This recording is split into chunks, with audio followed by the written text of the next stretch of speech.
BLM Kerala, Tamil Nadu, Pondicherry. UDF സർക്കാരിന്റെ ആദ്യ ബഡ്ജറ്റിനെതിരെ രൂക്ഷ വിമർശനവുമായി പ്രതിപക്ഷ നേതാവ് പിണറായി വിജയൻ. കേരളം എന്തോ സാമ്പത്തിക അപകടാവസ്ഥയിൽ എന്ന സന്ദേശമാണ് ആമുഖത്തിൽ മുഖ്യമന്ത്രി പറഞ്ഞത്. ബഡ്ജറ്റ് വിഹിതം പരിശോധിച്ചാൽ അതല്ല ചിത്രം. 2000 കോടിയുടെ അധിക അലോക്കേഷൻ സംസ്ഥാന സർക്കാരിന് വരുത്താൻ കഴിഞ്ഞു. ഇത് വലിയ തോതിലുള്ള സാമ്പത്തിക അപകടാവസ്ഥ എന്ന വാദത്തെ നിരാകരിക്കുക മാത്രമല്ല, അതൊരു രാഷ്ട്രീയ ആക്ഷേപം മാത്രമാണെന്ന് സമ്മതിക്കുക കൂടിയാണെന്ന് ബഡ്ജറ്റ് പ്രഖ്യാപനത്തിനുള്ള മറുപടിയായി പിണറായി വിജയൻ വ്യക്തമാക്കി. കൂടാതെ കേരളം സാമ്പത്തികമായ അപകടാവസ്ഥയിലല്ലെന്നാണ് പ്രതിപക്ഷ നേതാവ് വെളിപ്പെടുത്തുന്നത്. സാമ്പത്തിക സ്ഥിതി മോശമല്ലായിരുന്നിട്ടും ബഡ്ജറ്റിൽ പിൻവാങ്ങലാണ് കണ്ടത്. ജനക്ഷേമ കാര്യത്തിൽ നേരത്തെയുള്ള ബഡ്ജറ്റ് വിഹിതം പല കാര്യങ്ങളിലും വെട്ടിക്കുറച്ചു. കാർഷിക മേഖലയിൽ ആശ്വാസ നടപടിയില്ല. കേന്ദ്ര നയ നിലപാടുകൾ കാരണം സംസ്ഥാനത്തിന് ഉണ്ടാകുന്ന ധനനഷ്ടം കണ്ടില്ലെന്ന് നടിക്കുകയാണ്. ഇതിൽ രാഷ്ട്രീയമുണ്ട്. മുൻകൂർ ജാമ്യം എടുക്കലായിരുന്നു ധവളപത്രം. നവകേരള സ്വപ്നം കഴിയൊഴിഞ്ഞു. ഭാവി കേരളത്തിനായുള്ള ബ്ലൂ പ്രിന്റ് ഇല്ല.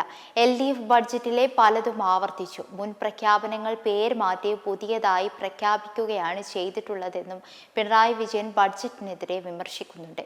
അതേസമയം കഴിഞ്ഞ മാർച്ച് മാസം 6000 കോടി ട്രഷറിയിൽ ബാക്കി വെച്ചാണ് LDF സർക്കാർ ഭരണമൊഴിഞ്ഞതെന്നാണ് പിണറായി വിജയൻ വിശദീകരിക്കുന്നത്. ജനങ്ങൾക്കായി കൂടുതൽ ആശ്വാസ നടപടികൾ ഇത് ഉപയോഗിച്ചുകൊണ്ട് തന്നെ സ്വീകരിക്കാമായിരുന്നു. കൂടുതൽ വികസന നടപടികൾക്കുള്ള അടിത്തറയായും ഇത് ഉപയോഗിക്കാമായിരുന്നുവെന്നും പ്രതിപക്ഷ നേതാവ് പറയുന്നുണ്ട്.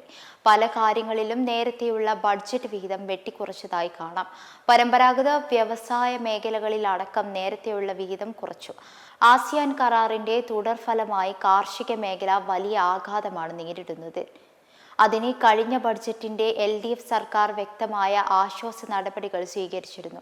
റബ്ബർ, നാളികേരം, നെല്ല് എന്നീ മേഖലകളിൽ ആശ്വാസ നടപടികൾ ഈ ബഡ്ജറ്റിൽ കാണാനില്ലെന്നും ഇത് കാർഷിക മേഖലയെ എന്തൊക്കെ രീതിയിൽ ബാധിക്കുമെന്ന ആശങ്ക ഉയർത്തുന്നുണ്ടെന്നും പിണറായി വിജയൻ കൂട്ടിച്ചേർക്കുന്നത്.